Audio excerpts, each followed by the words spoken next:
Hello मेरे प्यारे विद्यार्थियों, आप सभी का अपने YouTube चैनल सौरभ अकेडमी पर आप सभी का स्वागत है। आज हम कक्षा 10 के मैथ सब्जेक्ट की बात करते हैं और मैथ का सिलेबस स्टार्ट करते हैं। सिलेबस मैथ में सबसे पहले हम मैथ क्लास 10वीं की मैथ के बारे में पढ़ेंगे। कक्षा 10वीं की मैथ को 4 भागों में हमने डिवाइड किया है। 4 भाग इस प्रकार है। पहला भाग है संख्या पद्धति, दूसरा भाग है त्रिकोणमिति, तीसरा भाग है क्षेत्रमिति, चौथा भाग है ज्यामिति। अब इन चारों भागों में अलग अलग इनकी एक्सरसाइज है जिनका मैं नाम बताता हूँ आपको। इसकी पहली प्रश्नावली है जिसका नाम है संख्या पद्धति यानी नंबर सिस्टम। दूसरे का बहुपद, एक्सरसाइज नंबर 2 बहुपद। एक्सरसाइज नंबर 2 चरों वाला रैखिक समीकरण, दो चरों वाले रैखिक समीकरण।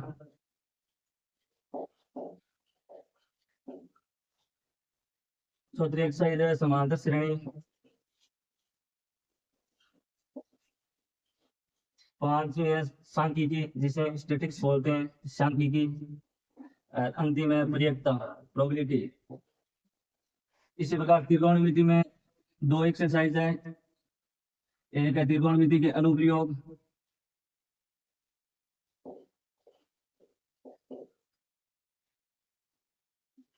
एक है त्रिकोणमिति का परिचय। क्षेत्रमिति में 2 प्रश्नावली, वर्तों के संबंधित क्षेत्रफल, वर्तों के संबंधित क्षेत्रफल। अगली एक्सरसाइज है पृष्ठीय क्षेत्रफल और आयतन निकालना। जब ज्यामिति में 3 एक्सरसाइज आती है। पहली है त्रिभुज, ट्रायंगल। दूसरी है निर्देशांक ज्यामिति, कोऑर्डिनेट ज्ञात करना, निर्देशांक का। आज हम सबसे पहले कक्षा 10वीं की पहली प्रश्नावली स्टार्ट करते हैं। एक्सरसाइज नंबर फर्स्ट करते हैं, संख्या पद्धति स्टार्ट। आज 1 नंबर एक्सरसाइज, फर्स्ट एक्सरसाइज पढ़ेंगे जिसका नाम है संख्या पद्धति। संख्या पद्धति इंग्लिश में बोलते हैं नंबर सिस्टम। तो संख्या पद्धति क्या होती है कि आप सब जानते हो कि संख्या आप सबने पढ़ी है कि संख्या एक संख्या रेखा पर जैसे संख्या को मानते हैं तो एक संख्या रेखा होती है जिसपे क्या होता है माइनस अनंत से लेकर प्लस अनंत तक चलते हैं। तो ये जिस रेखा पर दर्शाई जाती है उसे संख्या रेखा कहते हैं और संख्या रेखा की सहायता से हम संख्या पद्धति को डिवाइड करेंगे कि ये कितने भागों में बटी हुई है।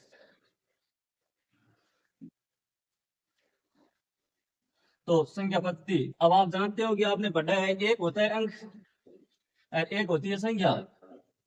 अब आपने संख्या के बारे में सबने पढ़ा है कि 1 से 100 तक पढ़ते हैं, 100 से अनंत तक पढ़ते हैं, अनगिनत संख्या होती है। लेकिन अंक क्या होता है?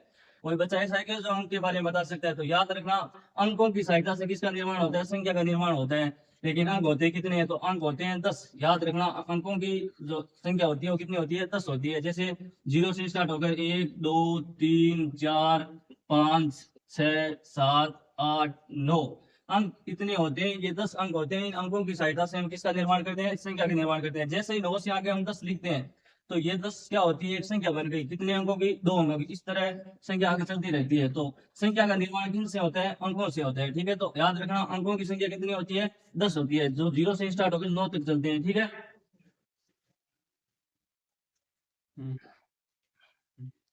संख्या यानी नंबर सिस्टम। तो नंबर को हमने कितने भागों में डिवाइड किया है? अब आप पढ़ना। एक मैं आपको सारणी की सहायता से बताता हूँ। नंबर यानी संख्या को कितने भागों में डिवाइड किया? संख्या को हमने 2 भागों में डिवाइड किया। आमतौर से संख्या कितने भागों में डिवाइड है? 2 भागों में। पहली संख्या होती है वास्तविक संख्या, जिसको अंग्रेजी में बोलते हैं रियल नंबर, वास्तविक संख्या। दूसरी संख्या होती है काल्पनिक संख्या, इमेजरी नंबर। दूसरी संख्या होती है काल्पनिक संख्या। अब आप क्या की काल्पनिक संख्या क्या क्या हम जिसको हम लिखते हैं a प्लस आईटा बी के रूप में लिखते हैं, जो आपके सिलेबस में नहीं है। जैसे आप 11th 12th में जाओगे तो वहां पर पढ़ोगे। तो काल्पनिक संख्या होती है जिसको हम a प्लस आईटा बी के रूप में लिखते हैं। और वास्तविक संख्या क्या होती है? तो वास्तविक संख्या होती है 2 प्रकार की। वास्तविक संख्या होती है दो प्रकार की। एक संख्या होती है दशमलव संख्या, एक संख्या होती है दशमलव संख्या, एक होती है इंटीजर नंबर जिसको हम बोलते हैं पूर्णांक संख्या। अब पूर्णांक संख्या कितने प्रकार की होती है? वैसे दशमलव संख्या फिर एक क्या करते हैं डिवाइडेशन। दशमलव संख्या होती है दो प्रकार की, एक होती है वर्गीय संख्या रेशनल नंबर और इरेशनल नंबर जिसको अंग्रेजी बोलते हैं साथ में अपरिमेय संख्या।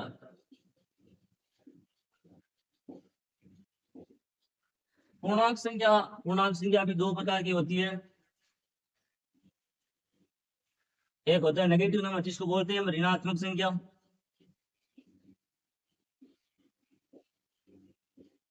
एक होती है होल नंबर जिसे हम बोलते हैं पूर्ण संख्या या धनात्मक संख्या या धनात्मक धनात्मक संख्या। एक इसका पार्ट होता है जिसको बीच में लिखते हैं शून्य रूप में। यदि धनात्मक संख्या और शून्य को साथ में जोड़ दिया जाए तो यह संख्या बनती है प्राकृत संख्या, पूर्ण संख्या बनती है पूर्ण संख्या। यदि हम धनात्मक संख्या की बात की जाए तो इसको हम बोलते हैं प्राकृत संख्या, प्राकृत संख्या या प्राकृतिक संख्या नेचुरल नंबर। प्राकृत संख्या आगे बहुत सारी संख्या में डिवाइड होती है जिनको हम पढ़ते हैं। प्राकृत संख्या होती है सम संख्या, इवन नंबर्स, ओड नंबर्स जिसको हम बोलते हैं विषम संख्या, प्राइम फैक्टर, प्राइम नंबर यानी अभाज्य संख्या और भाज्य संख्या। तो इस प्रकार संख्याओं का डिवाइडेशन होता है, आगे इस प्रकार चलता है। लेकिन आपको कक्षा 10वीं की एक्सरसाइज नंबर फर्स्ट में आपको सिर्फ पढ़नी है अभाज्य संख्या। किसके बारे में पढ़ना है? अभाज्य संख्या के बारे में, और एक पढ़ना है आपको परिमेय संख्या के बारे में। सिर्फ इन दो संख्या के बारे में हम चर्चा करेंगे आगे वाली स्लाइड में। हम सबसे पहले आपके जो सिलेबस के अनुसार संख्या उनके बारे में पढ़ेंगे, वो संख्या अभाज्य संख्या जिसको हम बोलते हैं प्राइम नंबर्स। अभाज्य संख्या, अभाज्य संख्या का सिस्टम है सीधा साधा कि वह संख्या जो स्वयं से विभाजित हो, वह संख्या जो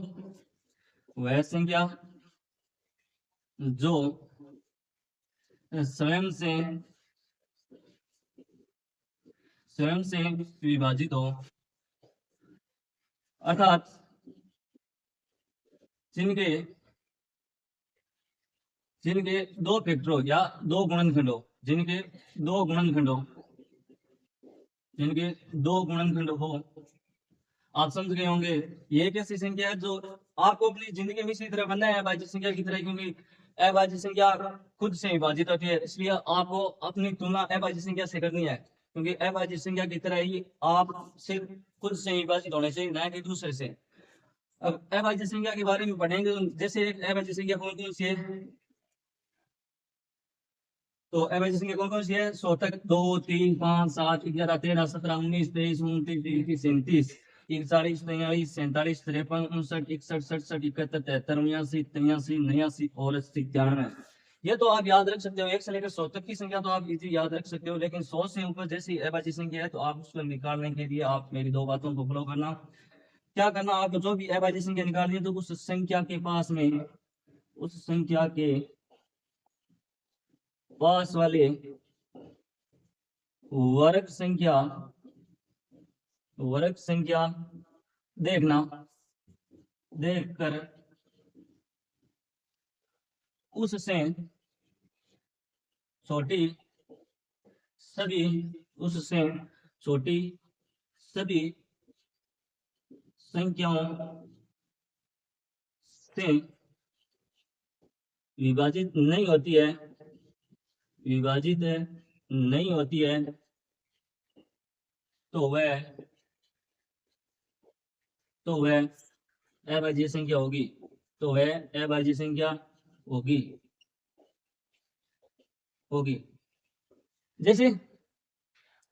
जैसे मैं आपको एक उदाहरण की सहायता से समझाता हूँ कि आपने लिखा 111, ये एक संख्या। अब आपको क्या पता कि ये भाज्य अभाज्य, तो आप क्या करना है, इसके पास वाली वर्ग संख्या कौन सी है, तो इसके पास वाली वर्ग संख्या है 100। 100 किसका वर्ग है? 10 का। तो आपको कुछ नहीं करना है, 10 से छोटी सभी अभाज्य संख्याओं का भाग लगाकर देखना है कि इसमें जा रहा है क्या नहीं जा रहा है। 2 का भाग 111 में नहीं जाएगा, क्योंकि 2 के भाग के जाने के लिए लास्ट मान क्या होना चाहिए, 0 2 4 6 8 होना चाहिए। उसके बाद देखो 3 का भाग जाना चाहिए। तो 3 के भाग का नियम क्या होता है कि संख्याओं का योग 3 का गुण जोड़ना चाहिए। तो जोड़ो संख्या को, 1 2 और 3 है। तो 3 किसके भाड़े में आता है, 3 के में आता है। तो ये संख्या किससे विभाजित होती है, 3 से। तो ये क्या है, ये अभाज्य संख्या नहीं होगी। ये कौन सी संख्या होगी, भाज्य संख्या। हाँ, इसी तरह आपके लिए एक क्वेश्चन है कि बताइए 123 का भाज्य या अभाज्य। आप बताइए 129 भाज्य या अभाज्य, 233 भाज्य या अभाज्य। ये 3 संख्या आप खुद देखना, बताना कि भाज्य या अभाज्य। अगला टॉपिक है प्राइम फैक्टर, यानी अभाज्य गुणनखंड पढ़ेंगे। अभाज्य गुणनखंड, जिसको इंग्लिश में बोला जाता है प्राइम फैक्टर। अभाज्य गुणनखंड आपको पढ़ना चाहिए। ये एक बेसिक चीज होती है, आप जो छठी 7वीं 8वीं 9वीं कक्षा में पढ़ कर आए हो सकता है 4वीं 5वीं में सिखाया जाता है कि अभाज्य गुणनखंड क्या होता है। तो अभाज्य गुणनखंड करने के लिए आपको कुछ नहीं है, सिर्फ अभाज्य संख्याओं का भाग लगाना है। अभाज्य संख्याओं का क्या लगाना है, भाग लगाना है। अभाज्य संख्याओं का, अभाज्य संख्याओं से या अभाज्य संख्याओं का, अभाज्य संख्याओं से विभाजित होती है संख्या, अभाज्य संख्याओं से विभाजित करना है आपको। जैसे मैं आपको एक एग्जाम्पल की सहायता से समझा रहा हूँ कि जैसे मैंने लिखा, छोटी सी संख्या बता रहा हूँ, आप लिखकर 24। तो 24 को आपको एक प्राइम फैक्टर करना है। तो प्राइम फैक्टर किस प्रकार करेंगे कि सबसे पहले आप किसका भाग दोगे कि 2 का। तो 2 क्या, एक अभाज्य संख्या है। तो प्रत्येक संख्या में आपको अभाज्य संख्या का भाग देंगे तो वो क्या कहलाएगा, अभाज्य गुणनखंड कहलाएगा। तो 2 का भाग 24 में कितनी बार गया, 12 बार। फिर 2 का भाग 12 में कितनी बार जाएगा, 6 बार। फिर 6 में 2 का भाग कितनी बार जाएगा, 3 बार। फिर 3 का भाग 1 बार। तो 24 का प्राइम फैक्टर क्या हो गया, 2 इंटू 2 इंटू 2 इंटू 3। तो ये 2 और 3 क्या है, अभाज्य गुणनखंड है। इनका क्या है, अभाज्य गुणनखंड। तो ये बहुत नॉर्मल सी बात है कि अभाज्य गुणनखंड निकालना नॉर्मल है। अगर आपको अभाज्य गुणनखंड आएगा तो आप अगला टॉपिक है तो पढ़ेंगे कौन सा, एचसीएफ और एलसीएम निकाल सकते हैं। अगर आपको अभाज्य गुणनखंड आएगा तभी हम क्या पढ़ सकते हैं, एचसीएम और एचसीएफ, जो आपकी इस प्रश्नावली में बहुत इंपॉर्टेंट है। आपको पता है कि पहली एक्सरसाइज में से एक अभाज्य गुणनखंड का क्वेश्चन पेपर में 1 नंबर का पूछा जाता है, जो ऑप्शन में आता है। जैसे एक या दो उदाहरण और देखते हैं। दूसरा उदाहरण देखते हैं। जैसे मैंने लिखा कोई संख्या लिखी 162 है, तो इसका आपको प्राइम फैक्टर करना है। तो प्राइम फैक्टर करेंगे क्या होगा, 162 का प्राइम फैक्टर क्या होता है कि पहले सबसे पहले किसका भाग गया, 2 का, कितनी बार जाएगा, 81। फिर किसका भाग जाएगा, 3 का, तो कितनी बार गया, 27 बार। फिर 3 का भाग कितनी बार जाएगा, 9 बार। फिर 3 का भाग कितनी बार जाएगा, 3 बार। फिर 3 का भाग कितनी बार जाएगा, 1 बार। तो 162 का प्राइम फैक्टर क्या हो गया, 2 इंटू 3 इंटू 3 इंटू 3 3 इंटू 3। तो ये जो संख्या है ये क्या है, अभाज्य संख्या है, जो किसको दर्शा रही है, अभाज्य गुणनखंड को। अगली स्लाइड में हम बात करते हैं एचसीएफ और एलसीएम की। आपको आपको मैं कुछ उदाहरण दे रहा हूँ जो आपको घर पर प्रैक्टिस करनी है, जिसमें आपको अभाज्य गुणनखंड निकालना है। जिसमें आपको संख्या दे रहा हूँ, आपको निकालना है 240 का, 20 240 540, 1030 का, 1124 का।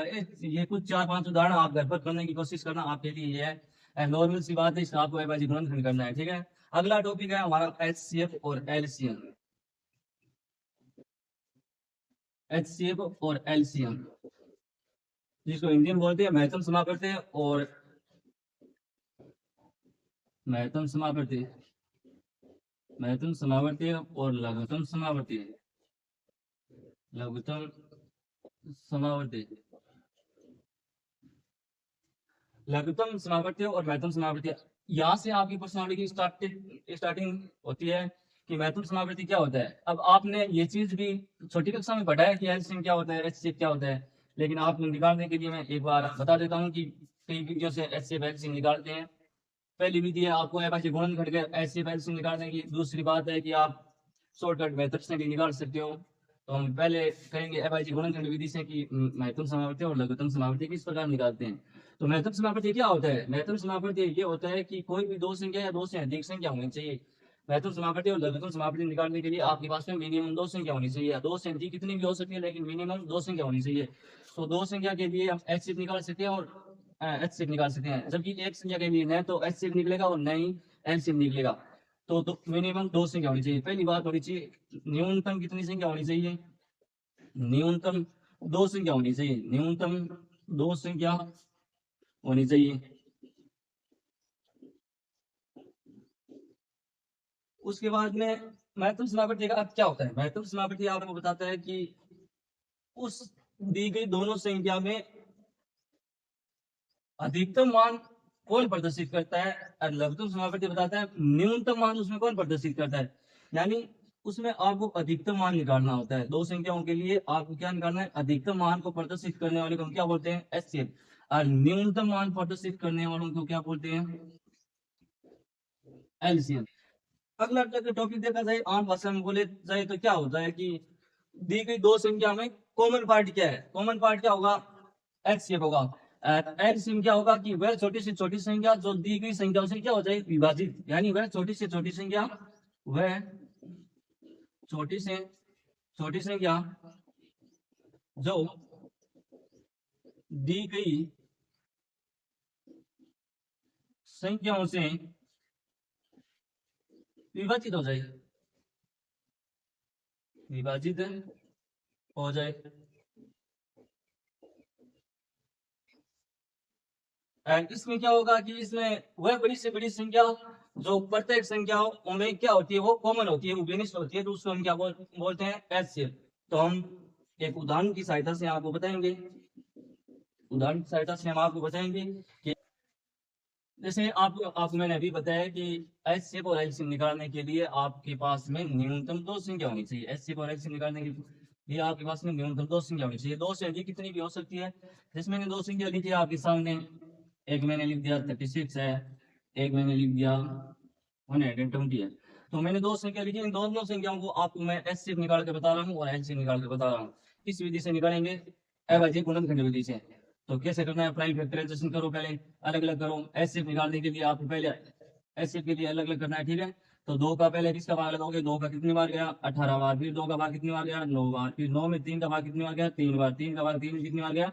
एक बार। इसी प्रकार 120 का करना है, तो 120 में 2 का भाग कितनी बार जाएगा? 60 बार। फिर 2 का भाग कितनी बार जाएगा? 30 बार। फिर 2 का भाग कितनी बार जाएगा? 15 बार। आप समझ गए हो कि 2 का भाग देने का अर्थ है किसी संख्या को आप करना है, आधा करना। इसके बाद में 15 में भाग किसका जाएगा? 3 का। कितनी बार गया? 5 बार। 5 में 5 का भाग कितनी बार जाएगा? एक बार। तो अब आपको कुछ नहीं करना है, आप नीचे लिखो चाहे आगे लिखो, एक ही बात है। तो 36 का आपको प्राइम फैक्टर लिखना है। क्या है प्राइम फैक्टर? लिखो 2 इंटू 2, 3 इंटू 3। इसी प्रकार 120 का लिखो, तो क्या हो जाएगा? 2 इंटू 2, 2 इंटू 2, 3 इंटू 5। ये इनका क्या आ गया? प्राइम फैक्टर आ गया। अब आपको इसके लिए पहले आपको निकालना है एचसीएफ। तो एचसीएफ निकालेंगे तो क्या करना है? आपको अधिकतम मान लेना है कि कौन सा अधिकतम मान है जो इसमें भी होना चाहिए, इसमें भी होना चाहिए। यानी जो गुण इसमें उपस्थित है वो इसमें भी होना चाहिए, जो लक्षण इसमें दिखाई दे रहे हैं वो इसमें भी दिखाई देने चाहिए। तो कौन कौन सा है? जैसे ये भाई साहब 2 है, इसमें भी है, इसमें भी है। ये भाई साहब 2 इसमें भी है, इसमें भी है। आगे देखो ये 2 है लेकिन यहाँ पर नहीं है, तो आपको नहीं लेना है, जो कॉमन है वही लेना है। आगे देखो ये 3 इसमें, ये 3 इसमें, ये 3 इसमें, लेकिन ये इसमें नहीं है, तो ये नहीं लेना है। 5 इसमें, इसमें नहीं है, तो नहीं लेना है। तो आपको क्या करना है? जो कॉमन चीज है वही लेनी है। तो कॉमन कौन कौन है? 2, 2 और 3 है। तो यहाँ पर लिख दो 2 इंटू 2 इंटू 3। तो हमारा एच सी कितना आ गया? 2 इंटू 2 4, 4 को 3 से गुणा करेंगे कितना आएगा? 12।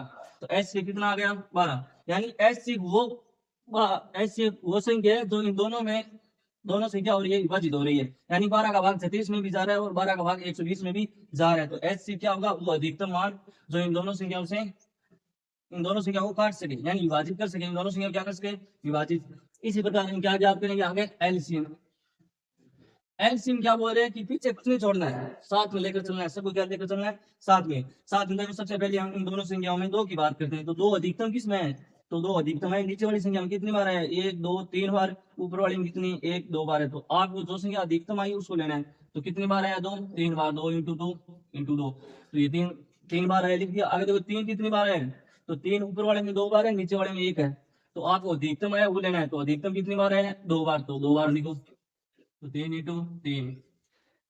आपको अधिकतम आया वही लेना है, नहीं कि न्यूनतम वाला। अब आपको इस 3 से कोई मतलब नहीं, क्योंकि ये 3 तो इसमें आ चुका है। आगे देखो 5 अधिकतम किस में? नीचे वाले में कितनी बार है? एक बार है। अब आपको कुछ नहीं करना है, सिर्फ आपस में क्या करना है? गुणा करना है। गुणा करो, 2 इंटू 2 कितने हो गए? 4। 4 को 2 से गुणा किया कितना हो गया? 8। 8 को 3 से गुणा किया 24।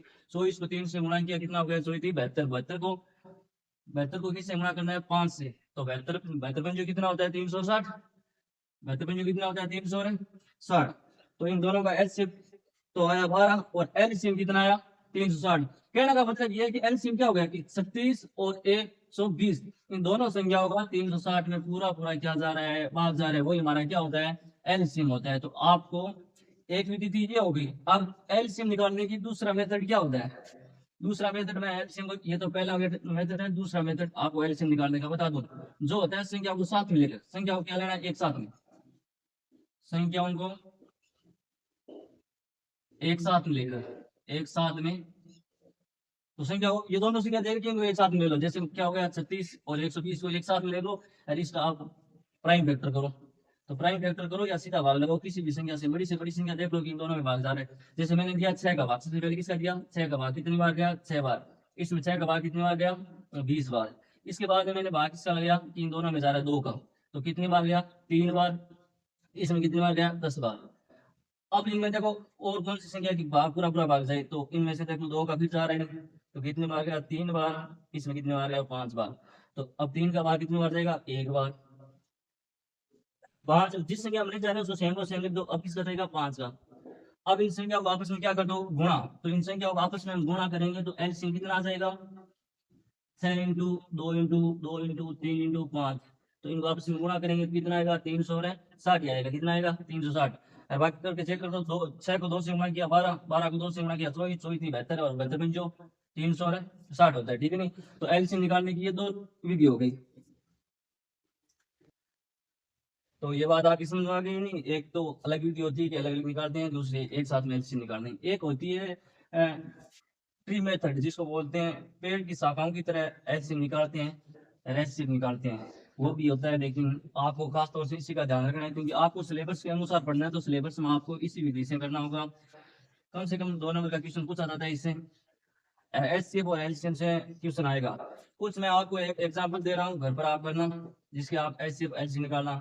96 और 404 का ये एक बहुत इंपॉर्टेंट सवाल है जो आपके पेपर में आया हुआ है, और ये उदाहरण है, किताब का ध्यान रखना। दूसरा सवाल है आप 12 और 39 का। तीसरा आप 3 उदाहरण घर पर करना। ये 3 उदाहरण आप घर पर करना, जिसमें आप एचसीएफ और एलसीएम निकालना, एचसीएफ और एलसीएम आप दोनों निकालना, इसमें निकाल कर मेरे को बताना।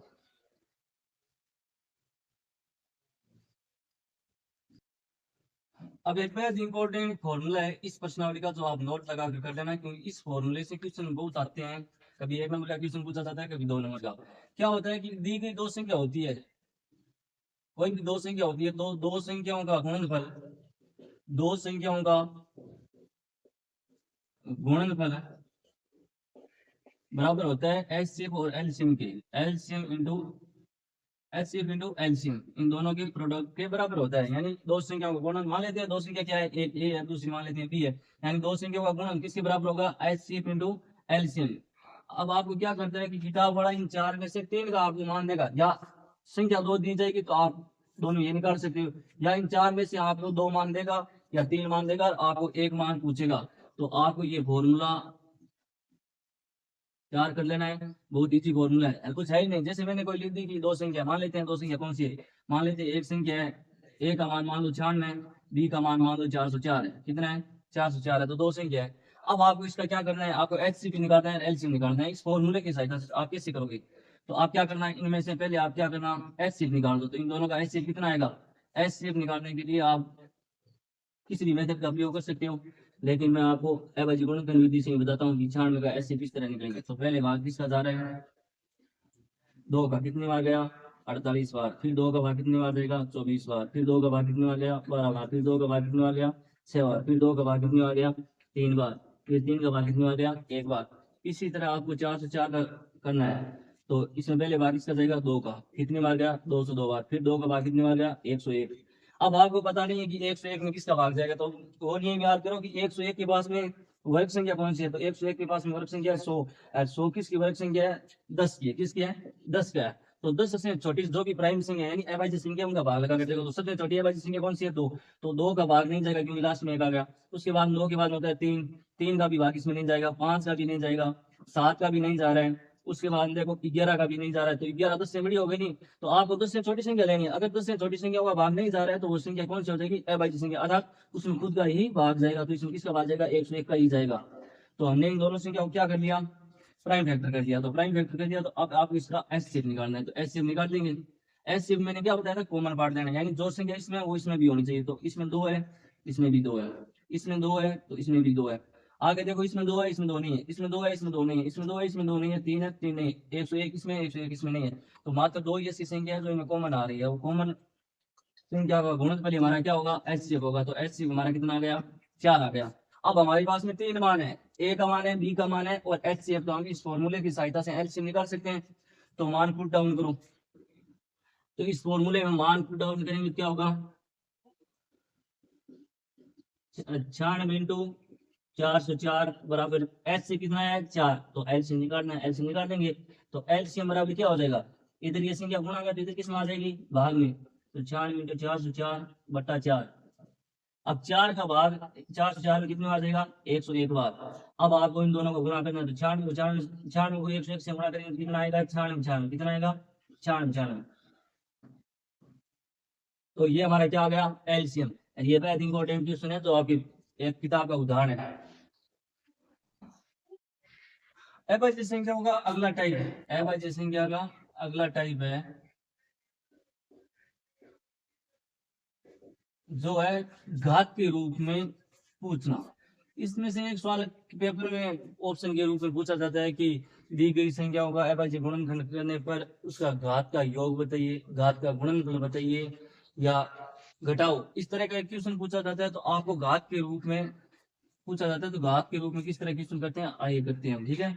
जैसे मेरे पास में कोई भी संख्या मान लेते हैं, मेरे पास में कोई संख्या है कि मैंने कोई संख्या लिखी है 520। अब आपको इस संख्या का अभाज्य गुणनखंड करना है, तो अभाज्य गुणनखंड करो। अभाज्य गुणनखंड किया तो सबसे पहले भाग किसका जाएगा, 2 का। 2 का भाग कितने बार गया, 5 कितने बार गया, 2 बार। 160 260 बार, यानी 520 में 2 का भाग कितने बार गया, 260 बार। फिर 2 का भाग कितने बार जाएगा, 130 बार। फिर 2 का भाग कितने बार जाएगा, 65 बार। फिर 5 का भाग कितने बार जाएगा, 13 बार। और 13 का भाग 13 में कितने बार जाएगा, 1 बार। तो कहने का मतलब है कि 520 के अभाज्य गुणनखंड कौन कौन से हैं, 2 इंटू 2 इंटू 2 इंटू 5 इंटू 13, ये इसके अभाज्य गुणनखंड है। अब आपको इसको घात के रूप में व्यक्त करना है, घात के रूप में व्यक्त करना, घात के रूप में व्यक्त करना। तो घात के रूप में व्यक्त करते हैं, तो इसको घात के रूप में लिखते हैं। 520 को घात के रूप में किस तरह लिखेंगे, 2 कितनी बार है, 3 बार, तो 2 की घात कितनी हो गई, 3। आगे 5 की घात कितनी है, 1, और 13 की घात कितनी है, 1 है। तो इसको मैंने किसके रूप में लिख दिया, घात के रूप में। अब पेपर में क्वेश्चन पूछा जाता है कि घातों का योग बताइए, पहली चीज पूछा जाता है कि घातों का योग बताइए। तो योग क्या होगा, जितनी घात का योग कर दो, 3 4 5, घातों का योग कितना हो गया, 3 प्लस 1 प्लस 1, तो घातों का योग कितना हो गया, 5। या इसका गुणन भी पूछा जा सकता है कि गुणन बताइए, तो इन घातों का गुणन कितना हो जाएगा, 3 इंटू 1 इंटू 1, तो इनका गुणन कितना हो जाएगा, 3। तो ये एक टाइप में शायद जो थोड़ा हटके क्वेश्चन है, तो इसको आप देख लेना बीच में, ठीक है नहीं।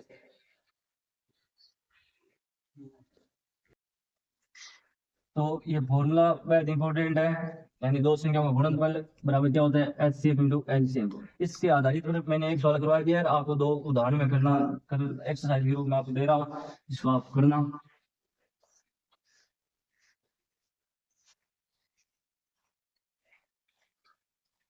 एग्जाम्पल है, आप करना इनको।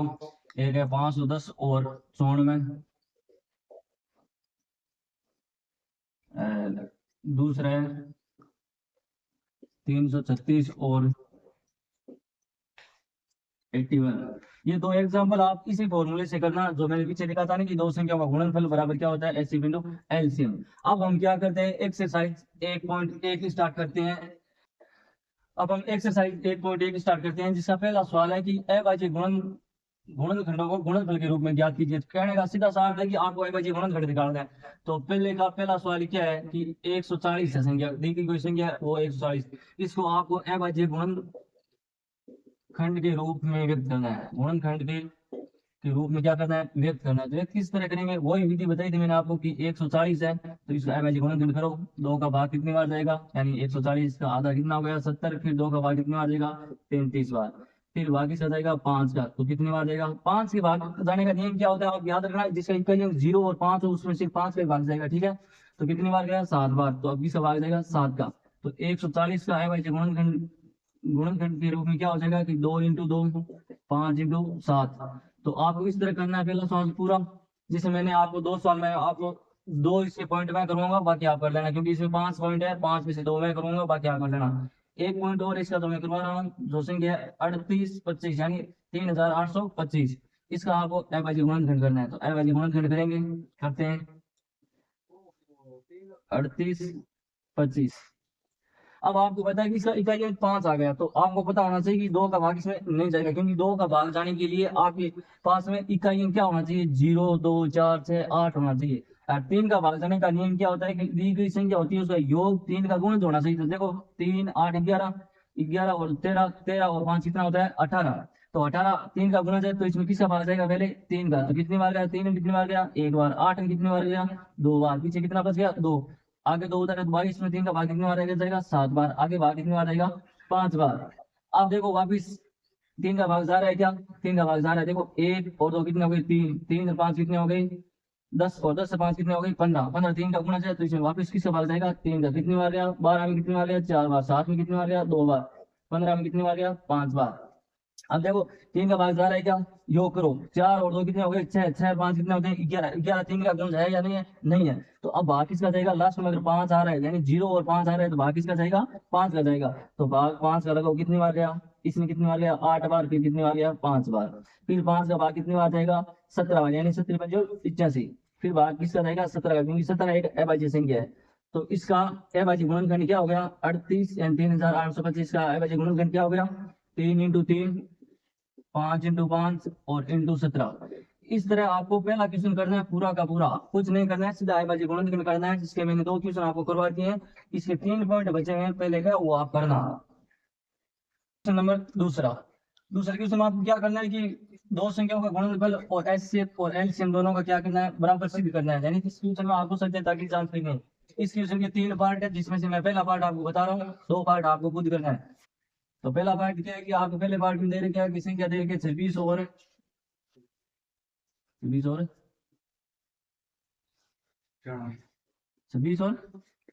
26 और 91 दे रखी है।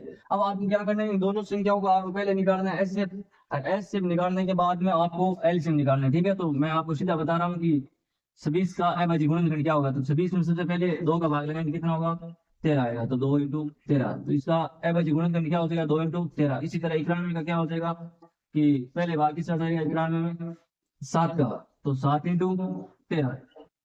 आप इसका पहले एचसीएफ निकालना है, तो एचसीएफ मैंने क्या बताया था, यानी इन दोनों में कॉमन क्या है, इन दोनों में कॉमन क्या है, इन दोनों में कॉमन क्या है 13, तो एचसीएफ कितना आ जाएगा 13। एलसीएम भाई साहब बोल रहे हैं कि पीछे कुछ नहीं जोड़ना है, तो अधिकतम से 13 कितनी बार है 1 बार, 2 कितनी बार है 1 बार, 7 कितनी बार है 1 बार, तो एलसीएम कितना आ जाएगा 182, कितना आ जाएगा 182 गुणा कर दो, 13 2 गुणा कर 13 2 गुणा कर कितना है 26, और 26 आदि कितना होता है 182 होता है, कितना होता है 182। अब आपको ये जो मान दे रखा है एचसीएफ एलसीएम पहली संख्या दूसरी संख्या फॉर्मूले में रखकर सिद्ध करना है कि ये मान इसके बराबर होता है या नहीं होता है। तो हम करते हैं आगे सत्यता की जांच, सत्यता की जांच।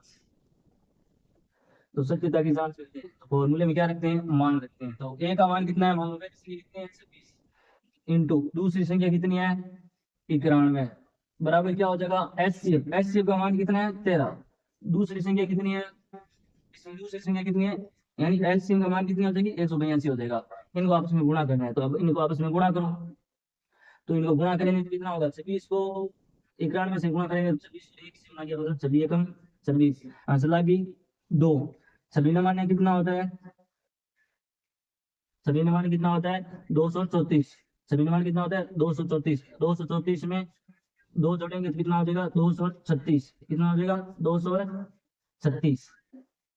आगे देखो बराबर 13 को 182 से गुणा करेंगे तो 13 13 का 13 26, 26 आंसर कितनी लगी 2। 13 इंटू 104 और 2 कितना हो जाएगा 106 आंसर लगी 10। 13 कम 13, 13 और 10 कितना हो जाएगा 23। अर्थात ये दोनों मान क्या है बराबर है। तो हमारी सत्यता की जांच क्या है सही है। हमारी सत्यता की जांच क्या होगी सही, क्योंकि इन दोनों संख्याओं का गुणनफल एचसीएफ और एलसीएम की क्या है बराबर। तो इसी प्रकार आपके दोनों दो पार्ट इसके बचे हैं वो आप करोगे इसी प्रकार से करना है जैसे मैंने किया है। आप पहले क्या करना एचसीएफ निकालना, उसके बाद में एलसीएम निकालना, फिर जो मान आता है उसको आपको फॉर्मूले के अंदर रखना है और फॉर्मूले में देखना अगर मान बराबर आए तो आप मेरी तरह सीधा कर देना कि ये अतः ये क्या है सत्यता की जांच हो गई है। या नहीं होती है तो उसमें लिख देना कि नॉट इक्वल, ऐसे बराबर का चिन्ह को काट कर देना कि नॉट इक्वल। ठीक है, तो आप दोनों पीछे वाले पार्ट दोनों पढ़ना। अगला क्वेश्चन है तीसरा क्वेश्चन। तीसरी क्वेश्चन में आपको क्या करना है कुछ नहीं करना है। इस क्वेश्चन में आपको जो दी गई संख्या है उसको अभाज्य गुणनखंड करना है और अभाज्य गुणनखंड करने के बाद में उसका एचसीएफ और एलसीएम निकालना है। तो इस क्वेश्चन के 3 पार्ट है जिसमें से मैं आपको दूसरा पार्ट करा रहा हूँ जो संख्या है 17, 23 और 29। ये क्वेश्चन जो बोर्ड एग्जाम का पेपर होता है वार्षिक पेपर उसमें ये 2022 में आया हुआ क्वेश्चन है। 1 नंबर में पूछा हुआ था कि दी गई संख्याओं का एचसीएफ कितना होगा। तो याद रखना ये क्वेश्चन 2022 में आया हुआ है बोर्ड क्लास में 2022 में आया था। 1 नंबर का क्वेश्चन पूछा हुआ था कि दी गई संख्या है यानी 17, 23 और 29 का इस संख्या का एचसीएफ कितना होगा।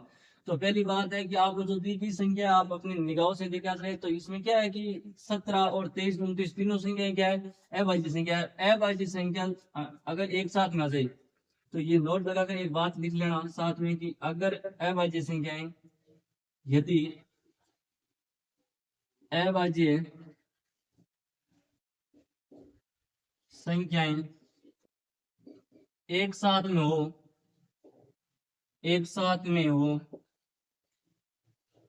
तो उनका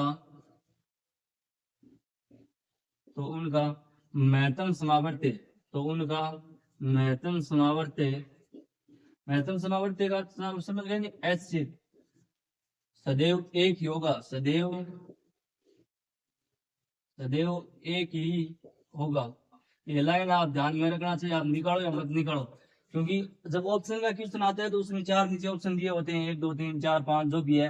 तो याद रखना अगर दो से दी क्या दो संख्या कम से कम 2 संख्याएं एक साथ में आ जाए या 3 आ जाए तो वो संख्या अगर अभाज्य है तो उसका हमेशा एचसीएफ कितना होगा एक ही होगा। ये याद रखना लाइन। जबकि हम तो इस क्वेश्चन का निकालेंगे कि एचसीएफ कितना होगा।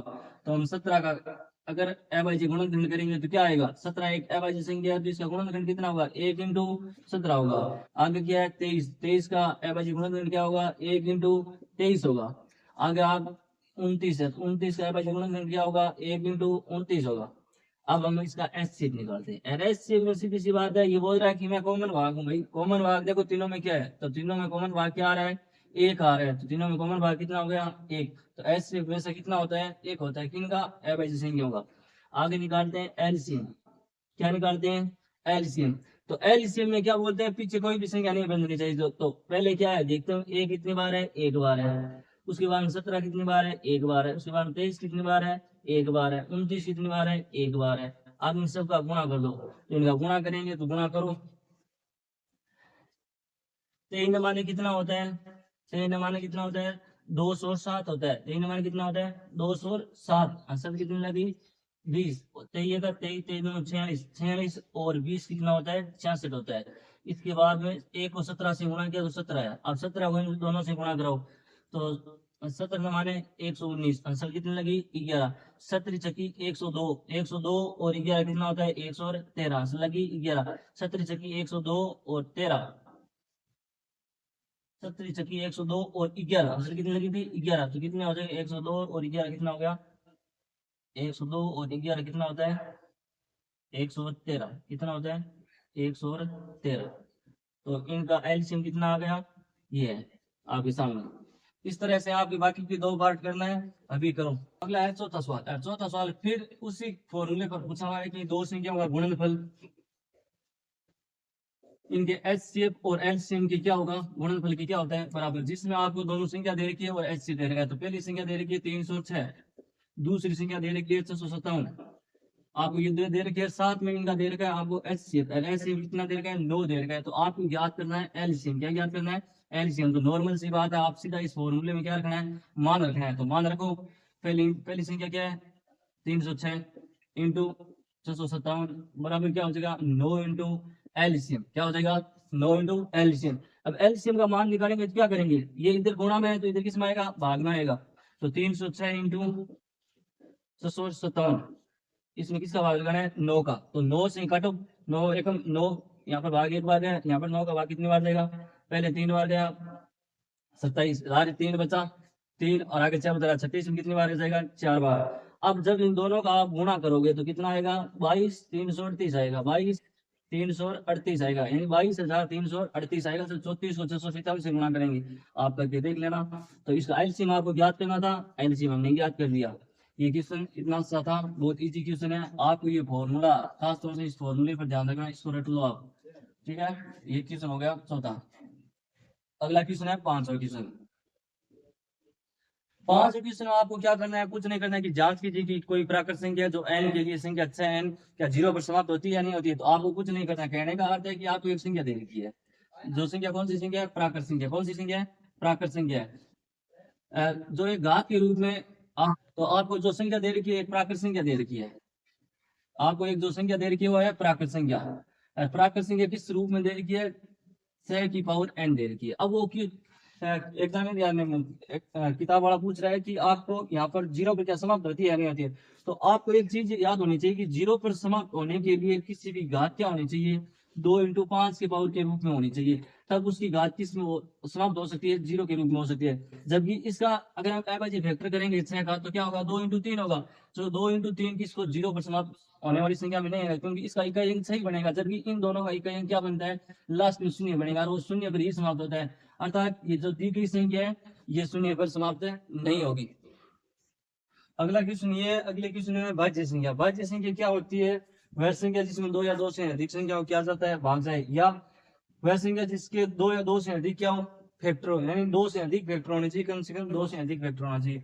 तो इसमें क्या करते हैं, आपको जो संख्या दे रखी है इन संख्याओं में हम क्या करते हैं, इसका हम सॉल्यूशन, तो सॉल्यूशन क्या करेंगे, इधर देखो जो 2 संख्या दे रखी है, एक संख्या ये है एक ये है, तो पहली संख्या उठाते हैं। इसमें देखो ये 2 संख्या दे रखी है, इनमें कॉमन क्या आ रहा है, 13 दोनों में कॉमन आ रहा है, तो 13 हम क्या लेते हैं, कॉमन ले लिया। तो 13 कॉमन लेने के बाद में क्या करेंगे, इधर क्या बच गया, 7 इंटू 11, 7 इंटू 11 प्लस यहाँ से 13 कॉमन आ गया, तो 13 में 13 का भाग एक बार गया, तो ये हो गया।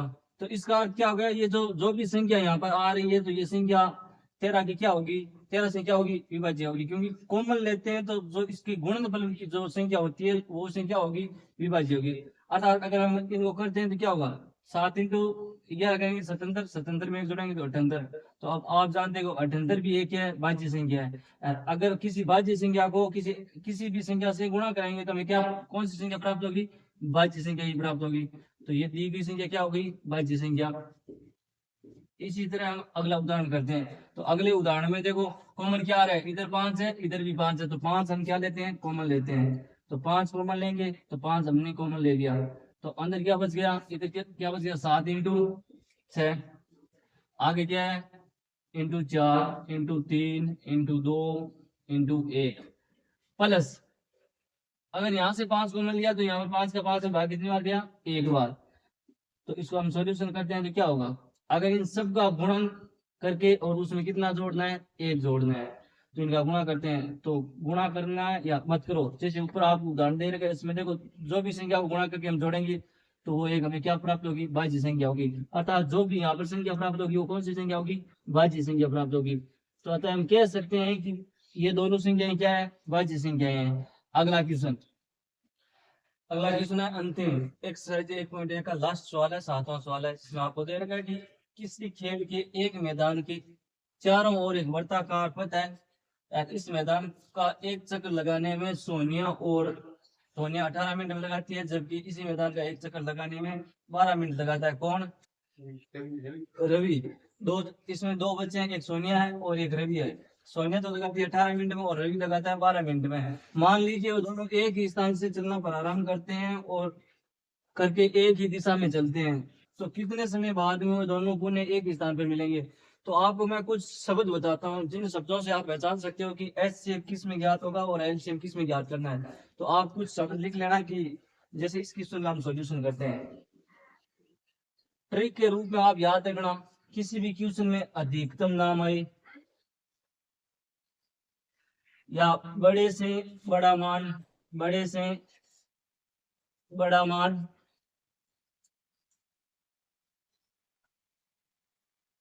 या सबसे बड़ा,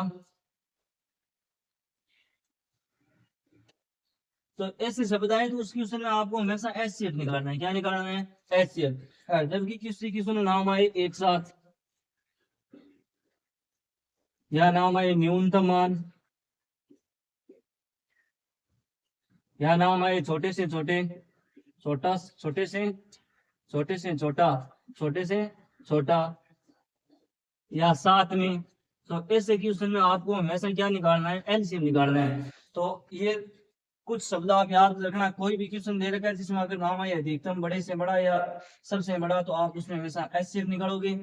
जिस क्वेश्चन में नाम आए एक साथ, न्यूनतम या छोटे से छोटा या एक साथ, तो उसमें हमेशा आप क्या निकालोगे? एलसीएम। जैसे इस क्वेश्चन में आपको दे रखा है कि वो एक साथ में चलना प्रारंभ करते हैं, तो एक साथ में चलना प्रारंभ करते हैं या एक स्थान पर आकर मिलेंगे, यानी एक साथ में मिलेंगे, तो उसमें हम कौन क्या निकालेंगे? एलसीएम निकालेंगे। तो ये कुछ शब्द है, आप इनको याद रखना, ठीक है? ये ट्रिक के रूप में।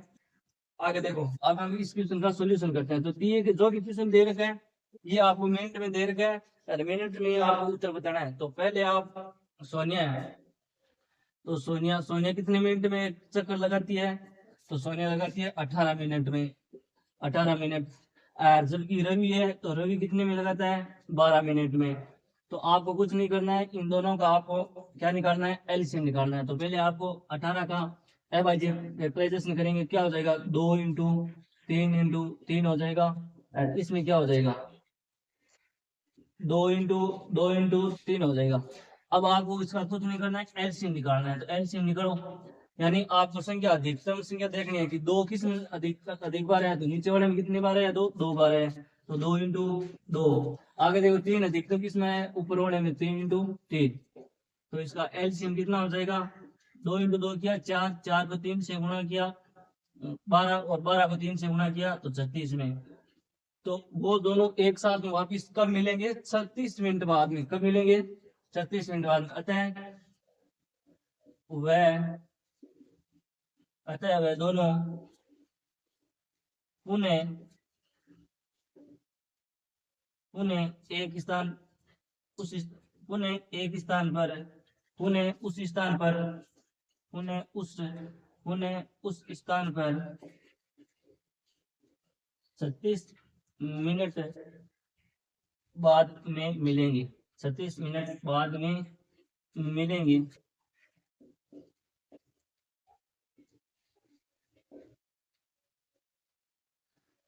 तो एक वीडियो में हमने एक एक्सरसाइज 1.1 की चर्चा की है, अगले वीडियो में एक्सरसाइज 1.2 की चर्चा करेंगे।